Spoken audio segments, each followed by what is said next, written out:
So yeah, in fact, I was talking to a buddy of mine earlier this week, and he's a row crop farmer, and I said, Chris, when you plant, and he just kind of looked at me like, don't be dumb, and I said, Yeah. you can plant this week. He's like, dude, if it stopped raining right now, it would be 3 weeks. Now there is the guy. So the guy everybody knows that plants the 100 bushel soybeans. Right. He planted the 3rd week of February this year, and it snowed the afternoon after he planted that. So he had like half an inch of snow or an inch of snow on his soybeans. So Wow. that's So what you get when you plant snow that's snow beans. That's what you snow get beans. when you plant Those soybeans. would in be snow February. beans. They would be, yeah.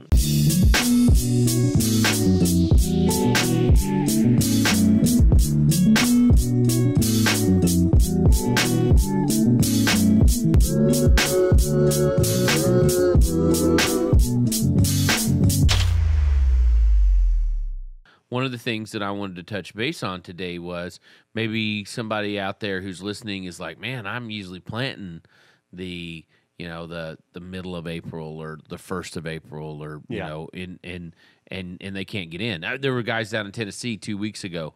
We were, I guess it's probably been longer than that now, 3 or 4 weeks ago, and man, it was just raining and raining and raining and raining and raining. All week that we were there, it was like a couple inches every day. I mean, it was astronomical, and they were like, we don't know when we're gonna get the plant.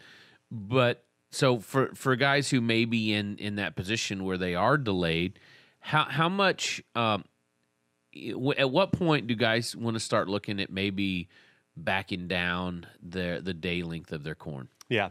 So with that conversation, which is extremely common, I probably get that call more in the spring than anything, except for maybe herbicide uses and things like that, herbicides and stuff. But no. So every situation is different, and you have to look at it from a standpoint of what is your reasoning behind backing off relative maturity, and is it going to be detrimental to your operation? Meaning, are you going to lose both yield and possibly quality? Right.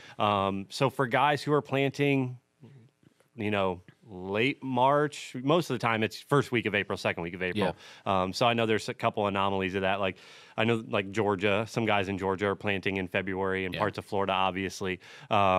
But for a lot of those guys, they're getting in early because that's what their environment allows them to do. Whereas moving up into the Midwest and into Wisconsin, you're planting pretty much as soon as you can get in because you have to finish corn. Right. So when we're talking south of maybe like where our office is, so Tennessee, Kentucky, even into Kansas, because Kansas is kind of an anomaly because there's not a lot of trees. They have a lot of wind movement. So when the temperatures do pick up, their ground tends to dry a lot faster than anybody else. Right. And usually, like we'll go to South Dakota for a big dairy fest in March. And when you pass through Kansas City, you will see guys getting ready to plant. You'll see planters out. And that's the 2nd or 3rd week, of March. There were guys putting down, when I was in Omaha for the Midwest Animal Science meeting a month ago, there were guys already putting anhydrous down. Yeah, right, because their ground tends to dry faster than, say, like Illinois, Indiana, Iowa, places like that. So you need to reassess the situation and find out, is this a necessity of finishing corn, or is this just, I'm trying to get in a little early and plant a fuller season hybrid in the first place? Yeah. In my honest opinion, a guy who may have been too wet a week or two ago when he wanted to get in the ground in Tennessee or Kentucky, he can still finish a full season hybrid if it gets planted in April. Okay. And by full season, we mean 115-day corn, basically, or something bigger than that.